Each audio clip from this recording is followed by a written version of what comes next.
Om Shanti. 1111 എന്നതായിരിക്കുന്ന Angel number. ഇത് Angel number ആയിക്കൊണ്ട് ഒരുപാട് തവണ നമ്മൾ വീഡിയോസ് ചെയ്തതാണ്.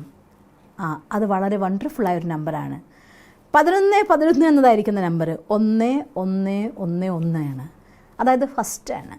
ഇത് 1111 കാണുമ്പോൾ തന്നെ ഓട്ടോമാറ്റിക്കലി നമ്മുടെ മനസ്സിൽ വരും, പരമമായിരിക്കുന്ന പരമാത്മ ഒരാളേ ഉള്ളൂ. ഞാൻ എൻ്റെ സ്വപ്നം എന്നതായിരിക്കുന്ന ഒന്ന്, ഈ യൂണിവേഴ്സ് എന്നതായിരിക്കുന്ന ഒന്ന്, ഞാൻ എന്ന ഒന്ന്. ഈ 4 ഒന്നും കൂടി അലൈൻമെൻറ്റിലായി ഒറ്റ ലൈനിൽ വന്നിരിക്കുന്നു. മീൻസ് നിങ്ങളുടെ സ്വപ്നം നിങ്ങളുടെ തൊട്ടടുത്ത് എത്തിയിരിക്കുകയാണ്. ഇനി നിങ്ങൾ റിസീവ് ചെയ്യാനതേ ഉള്ളൂ. ആ അവസ്ഥയിൽ എത്തി എന്നതിൻ്റെ സൂചനയായിക്കൊണ്ടാണ് 111 എന്നതായിരിക്കുന്ന, അല്ലെങ്കിൽ 111 എന്നതായിരിക്കുന്ന നമ്പർ നമ്മൾ പറയാറ്. ഇന്ന് ഞാൻ നിങ്ങൾക്ക് അതിൽ പുതിയൊരു ടെക്നിക്കാണ് പറഞ്ഞു തരാൻ ആഗ്രഹിക്കുന്നത്. 1111 എന്നതായിരിക്കുന്ന മാനിഫെസ്റ്റേഷൻ. ഒരു കാര്യം ഉറപ്പാണല്ലോ, 4 1 ഒത്തുചേരുമ്പോൾ ആ യൂണിവേഴ്സൽ എനർജിയുടെ ഐക്യം നടക്കുന്ന സമയമാണ്. അപ്പോൾ തീർച്ചയായിട്ടും 1111 എന്നതായിരിക്കുന്ന നമ്പർ, അല്ലെങ്കിൽ 111 എന്നതായിരിക്കുന്ന നമ്പർ, 11 എന്നതായിരിക്കുന്ന നമ്പർ, ഈ സമയങ്ങളൊക്കെ തന്നെ യൂണിവേഴ്സൽ എനർജി ഏറ്റവും കൂടുതൽ അലൈൻമെൻറ്റിൽ വരുന്നതായിരിക്കുന്ന സമയമാണ്. ദ ബെസ്റ്റ് എന്ന് പറയുന്നത് മോർണിംഗ് 11:11 അഥവാ രാത്രി 11:11. അപ്പോൾ ഈ ഒരു 11:11 എന്നതായിരിക്കുന്ന സമയത്ത് ഈ 11:11 എന്നതായിരിക്കുന്ന മാനിഫെസ്റ്റേഷൻ കൂടെ നിങ്ങൾക്ക് ചെയ്യാൻ സാധിച്ചാൽ വളരെ വേഗത്തിൽ നമ്മുടെ ഡ്രീം അട്രാക്റ്റ് ചെയ്യാൻ നമുക്ക് സാധിക്കും. ആ ഒരു ടെക്നിക്കാണ് നിങ്ങൾക്ക് ഞാൻ പറഞ്ഞു തരാൻ ആഗ്രഹിക്കുന്നത്. അതിലെന്താണ് നമ്മൾ ചെയ്യേണ്ടതെന്ന് വെച്ചാൽ, ഞാൻ വേഗം നിങ്ങൾക്ക് ആ ടെക്നിക്കിലേക്ക് പോവുകയാണ്. ഒന്നാമത്തെ കാര്യം, പലരും പറയുന്നുണ്ട് 11 ആഗ്രഹങ്ങൾ ഒന്നിച്ച് നടത്താൻ പറ്റും, എഴുതാൻ പറ്റും എന്നൊക്കെ. പക്ഷേ എൻ്റെ അഭിപ്രായം, ഞാൻ ചെയ്ത് നോക്കിയപ്പോൾ കണ്ടത്, 11 കാര്യങ്ങൾക്ക് വേണ്ടി സങ്കല്പം പോകുമ്പോൾ 11 റിലേറ്റഡ് കാര്യങ്ങളാണെന്ന് വിചാരിക്കുന്നു. ഫോർ എക്സാമ്പിൾ, എനിക്കൊരു ജോലി സ്ഥലത്ത് ഞാൻ ജോലി സ്വപ്നം കാണുകയാണ്. അപ്പോൾ ജോലി സ്വപ്നം കാണുമ്പോൾ ഒന്നാമത്തെ കാര്യം, എനിക്ക് പ്രോപ്പറായിട്ട് പഠിക്കാനായിട്ട് സാധിക്കുന്നു. രണ്ടാമത്തെ കാര്യം, നന്നായിട്ട് പരീക്ഷ അറ്റൻഡ് ചെയ്യാൻ സാധിക്കുന്നു. മൂന്നാമത്തെ, എനിക്ക് ഇത്ര മാർക്കോടെ ഞാനൊരു പാസ്സായിരിക്കുന്നു. നാലാമത്തെ, ഇന്ന ഡേറ്റിൽ തന്നെ ഇൻ്റർവ്യൂവിന് വേണ്ടി വിളിച്ചിരിക്കുന്നു. അഞ്ചാമത്തെ, ഈ രീതിയിൽ റിലേറ്റഡ് ആയിരിക്കുന്ന കാര്യങ്ങളാണ് ഈ 11 എഴുതുന്നത് എങ്കിൽ നിങ്ങൾക്ക് 11 എഴുതാം. അതല്ല എന്നുണ്ടെങ്കിൽ ഒരൊറ്റ ഡ്രീമിൽ, ഒരൊറ്റ വിഷനിൽ പൂർണ്ണമായിട്ട് കോൺസെൻട്രേറ്റ് ചെയ്യാൻ പറ്റുമെങ്കിൽ അതും നല്ലതാണ്. അതുകൊണ്ട് അങ്ങനെ ഏതെങ്കിലും ഒരു കാര്യം, ഏതാണ് ഒരു ടെക്നിക്ക് യൂസ് ചെയ്യുമ്പോൾ ആദ്യം നമുക്ക് ക്ലാരിറ്റി ആവശ്യമാണ്. അതുകൊണ്ട് ഈ ഒരു ടെക്നിക്ക് ഉപയോഗിച്ചുകൊണ്ട് ഏതൊരു കാര്യമാണ് ഞാൻ എൻ്റെ ലൈഫിൽ നേടിയെടുക്കാൻ ആഗ്രഹിക്കുന്നത് എന്ന് നമ്മൾ ആദ്യം ഒന്ന് സ്പെസിഫൈ ചെയ്യണം, ക്ലിയർ ആക്കണം, നമുക്ക് വ്യക്തമായിരിക്കണം. അത് കഴിഞ്ഞ ശേഷം, അത് കഴിഞ്ഞ് എൻ്റെ രാത്രിയിൽ ഒരു പേപ്പറും പെന്നും, അതൊരു ചെറിയ പേപ്പർ പീസ് ആവരുത്. സാധിക്കുമെങ്കിൽ ഞാൻ നിങ്ങളോട് എപ്പോഴും പറയാറുള്ള പോലെ, എനിക്കുണ്ട് ഈ ജേണലൊക്കെ എഴുതാൻ വേണ്ടിക്കൊണ്ടൊരു പുസ്തകം. അതുപോലെ തന്നെ നിങ്ങളും ഒരു ബുക്ക്, അത് കുറച്ച് നീണ്ട ബുക്കോ കുറച്ച് ഭംഗിയുള്ള ബുക്കൊക്കെ ആണെങ്കിൽ നമ്മളൊരു കാര്യം സ്പെഷ്യലായിട്ട് ചെയ്യുകയാണല്ലോ. അപ്പോൾ നമ്മുടെ സ്പെഷ്യലായിട്ടുള്ള കാര്യത്തിന് സ്പെഷ്യലായിട്ടുള്ള ബുക്ക്, സ്പെഷ്യലായിട്ടുള്ള പെന്ന്, അതൊക്കെ നമുക്ക് സുഖം തരുമല്ലോ. ചിലപ്പോൾ ഞാൻ ബാബയ്ക്ക് കത്തെഴുതുന്ന സമയത്ത്, ഈശ്വരന് കത്തെഴുതുന്ന സമയത്ത് ചില ബ്യൂട്ടിഫുൾ ആയിട്ടുള്ള പെന്നൊക്കെ ഉപയോഗിക്കാറുണ്ട്. പെന്നിൻ്റെ ആ ടോപ്പിൻ്റെ മേലെ പൂവുള്ളത്, അല്ലെങ്കിൽ ആന്തൂറിയം പൂവിൻ്റെ ഡിസൈൻ ഉള്ളത്, തത്തമ്മയുടെ ഡിസൈൻ ഉള്ളത്, കൊച്ചു കൊച്ചു മക്കൾക്ക് വേണ്ടതായിരിക്കും പെന്നുകളായിരിക്കും. പക്ഷെ എൻ്റെ മനസ്സിൽ ഞാൻ സങ്കല്പിക്കും, പണ്ട് രാജകുമാരിമാരൊക്കെ ഇങ്ങനെ തൂവലിൽ മുക്കിയിട്ട് തൂവലുള്ള പെണ്ണ് കൊണ്ട് എഴുതുന്നൊക്കെ കാണാമല്ലോ. അതുപോലെ ഞാൻ എൻ്റെ പരമാത്മാവിൻ്റെ രാജകുമാരി, ഞാൻ എൻ്റെ അച്ഛന് കത്തെഴുതുമ്പോൾ അത്ര ബ്യൂട്ടിഫുൾ ആയിട്ടുള്ള പെണ്ണ് കൊണ്ട് എഴുതുക എന്നൊക്കെ സങ്കല്പിച്ചുകൊണ്ട് ഏറ്റവും മനോഹരമായിരിക്കുന്ന പെണ്ണുകൊണ്ട് എൻ്റെ ഭാവനയിൽ എൻ്റെ ഏറ്റവും പ്രിയപ്പെട്ട, ഏറ്റവും ഉയർന്നതിലും ഉയർന്നവനായിരിക്കുന്ന ഈശ്വരന് കത്തെഴുതുമ്പോൾ ഏറ്റവും നല്ല പെന്നാണ് ഞാൻ ഉപയോഗിക്കുന്നതിൽ വെച്ച് ഏറ്റവും നല്ല പെന്ന്. അതുപോലെ തന്നെ മാനിഫെസ്റ്റേഷൻ്റെ കാര്യങ്ങൾ എഴുതാനും ഏറ്റവും നല്ല പെന്ന്, ബ്യൂട്ടിഫുൾ ആയിട്ടുള്ള പെന്നാണ് ഞാൻ ഉപയോഗിക്കാറ്. മാനിഫെസ്റ്റേഷൻ 2 കളർ നമുക്ക് ഉപയോഗിക്കാൻ പറ്റുക, ഒന്നുകിൽ നീല അല്ലെങ്കിൽ പച്ച, ഇതിലേതെങ്കിലും ഒരു കളറാണ് ഉപയോഗിക്കുക.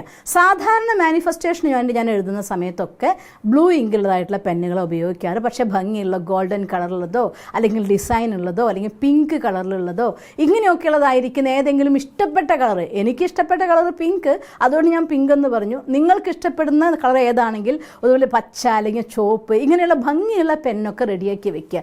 കാരണം ഒരു കാര്യത്തിന് വേണ്ടി നമ്മൾ ഒരുങ്ങുമ്പോൾ ആ കാര്യത്തിന് എത്ര നമ്മൾ പ്രാധാന്യം കൊടുക്കുന്നു എന്നുള്ള ആധാരത്തിലാണല്ലോ അതിനുവേണ്ടി നമ്മൾ ഒരുക്കങ്ങൾ ചെയ്യുക. അപ്പോൾ അതുകൊണ്ട് ഒരു നല്ല ബുക്കും ഒരു പെന്നും ഇത്തരം നമ്മുടെ മാനിഫെസ്റ്റേഷൻസ് എഴുതാൻ വേണ്ടി കൊണ്ട് തയ്യാറാക്കി വെക്കേണ്ടത് ആവശ്യമാണ്.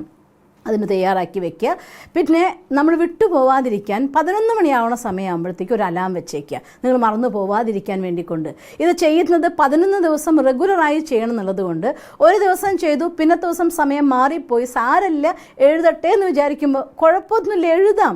പക്ഷേ അതിൻ്റെ റിസൾട്ടിൽ കുറച്ച് കുറയും. അതില്ലാതിരിക്കാൻ വേണ്ടിക്കൊണ്ട് ഒരു 11 മണി സമയത്തേക്ക് ഒരു അലാം വെച്ചിട്ട് ആ ടൈം കൃത്യമായിട്ട് 11 മണിക്ക് അലാം അടിക്കുമ്പോൾ നമുക്കറിയാമല്ലോ നമ്മൾ ഏത് കാര്യങ്ങൾ ചെയ്യുകയാണെങ്കിലും 11 ഇനൊരു 11 മിനിറ്റേ ഉള്ളൂ. അപ്പോൾ അതുകൊണ്ട് കൈ മുഖമൊക്കെ കഴുകി വന്നിരുന്ന് ഒരു 5 മിനിറ്റ് സമയം ബാക്കി കാര്യങ്ങൾ ലോകങ്ങളിൽ നിന്നൊക്കെ വിഡ്രോ ചെയ്ത് ഒത്തിരി മെഡിറ്റേഷൻ ചെയ്ത് നമ്മുടെ മൈൻഡിനെ ഏകാഗ്രമാക്കി ഭഗവാനും നമ്മൾ തമ്മിൽ സംസാരിച്ചു, കുറച്ച് ഡീപ്പ് ബ്രീത്തിങ് ഒക്കെ ചെയ്തു, ഫിസിക്കലി മെൻ്റലി 100% ഫിറ്റായിക്കൊണ്ട് ആ കറക്റ്റ് 11 ആകുമ്പോൾ നമ്മൾ സ്റ്റാർട്ട് ചെയ്യാം. ഏതാണോ നിങ്ങളുടെ ഡ്രീം, ആ ഡ്രീമിനെ മനസ്സിൽ ആനന്ദിച്ചുകൊണ്ട് 11 തവണ അതിനെഴുതണം. ആ 11 തവണ എഴുതി കഴിഞ്ഞ ശേഷം ആ പെൻ അവിടെ വെച്ച് അടച്ചു വെക്കരുത്, ബുക്ക് തുറന്നു തന്നെ വെച്ചുകൊണ്ട് 11 തവണ വിഷ്വൽ ചെയ്യുക. എത്ര ആഴത്തിൽ അതിൽ ജീവിക്കാൻ സാധിക്കുന്നുണ്ടോ, എത്ര ഡീപ്പായിട്ട് അതിൻ്റെ ഫീലിങ്ങിലേക്ക്, അനുഭൂതിയിലേക്ക് നിങ്ങൾക്ക് പോകാൻ സാധിക്കുന്നുണ്ടോ, അത്രയും വേഗം അത് നടക്കും എന്നുള്ള കാര്യം ഉറപ്പാണ്. ഇത്രയും കാര്യം ചെയ്ത ശേഷം ഒന്നാമത്തെ കാര്യം നമ്മൾ അതിന് വേണ്ടി റെഡിയാകുന്നു, സാധനങ്ങൾ റെഡിയാക്കി വെക്കുന്നു, ടൈം കറക്റ്റായിട്ട് നമ്മൾ തുടങ്ങുന്നു. മൂന്നാമത്തെ കാര്യം നമ്മൾ കൃത്യമായിട്ട് എഴുതുന്നു. നാലാമത്തെ കാര്യം 11 തവണ തന്നെ വിഷ്വൽ ചെയ്യണം. അത് ആ കാര്യം പറഞ്ഞ് ഉദാഹരണം പറഞ്ഞാൽ ഞാൻ എൻ്റെ ഒരു ജോലിയാണ് ഡ്രീം ചെയ്യുന്നത്, അല്ലെങ്കിൽ എനിക്ക് കിട്ടുന്നതായിരിക്കുന്ന വലിയൊരു എമൗണ്ടാണ് ഡ്രീം ചെയ്യുന്നത്, നല്ലൊരു ഹെൽത്താണ് ഡ്രീം ചെയ്യുന്നതെങ്കിൽ, ഇപ്പോൾ രോഗാവസ്ഥയിൽ ഒരാൾ സമ്പൂർണ്ണ ആരോഗ്യത്തെ കാണുകയാണെങ്കിൽ ആ സമ്പൂർണ്ണ ആരോഗ്യം നേടുമ്പോൾ നിങ്ങൾ എങ്ങനെയൊക്കെ ആനന്ദിക്കും, അതിനെ നമ്മൾ ജീവിക്കണം. ഓടുകയാണെങ്കിൽ ഓടുന്നു, ഞാൻ വ്യായാമം ചെയ്യുന്നു. അതല്ലാന്നുണ്ടെങ്കിൽ ഞാൻ ആ പൈസ വരുന്ന കാര്യമാണെങ്കിൽ പൈസ വന്നിട്ട് ആ പൈസ കൊണ്ട് ആനന്ദിച്ച് ഞാൻ എങ്ങനെ ജീവിക്കുന്നു, ആ രീതിയിൽ. ഡ്രീം ആണെങ്കിൽ ആ സ്ഥലത്ത് ആ ഓഫീസിൽ അവിടെ ഇരുന്നു കൊണ്ട് ആനന്ദിച്ച് ജോലി ചെയ്യുന്നു.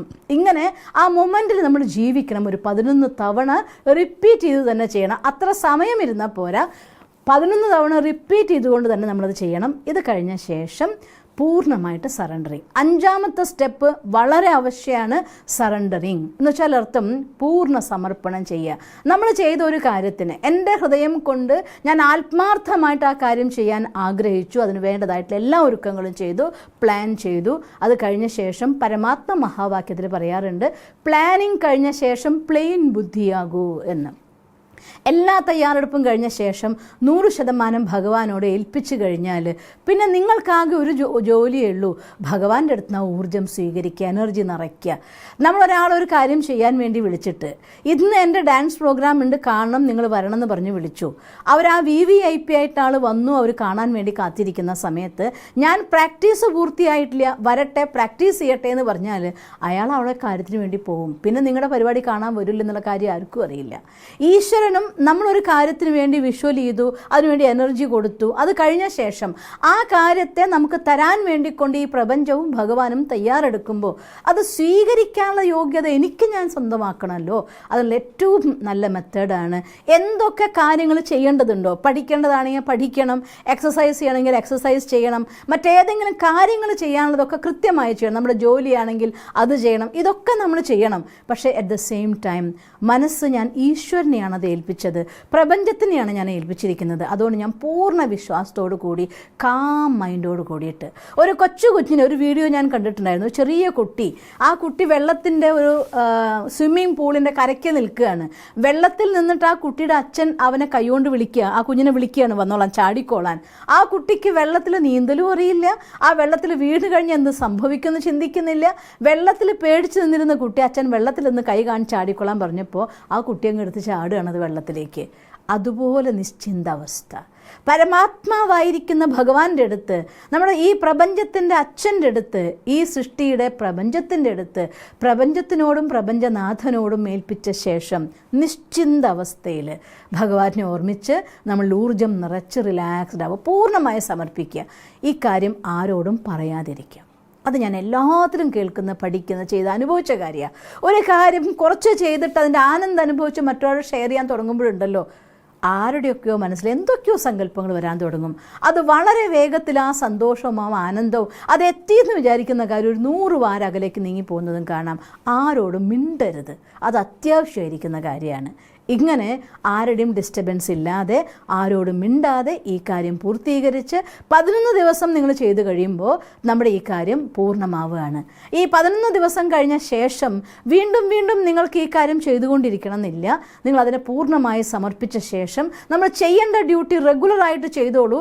1 or 2 പ്രാവശ്യം അതിൽ ആനന്ദിച്ച് രാത്രി ഉറങ്ങുന്നേക്കാൾ മുന്നേ ആനന്ദിച്ച് ഉറങ്ങിക്കോളൂ. നിങ്ങൾക്ക് ആ കാര്യം നടന്ന് കിട്ടുക തന്നെ ചെയ്യും.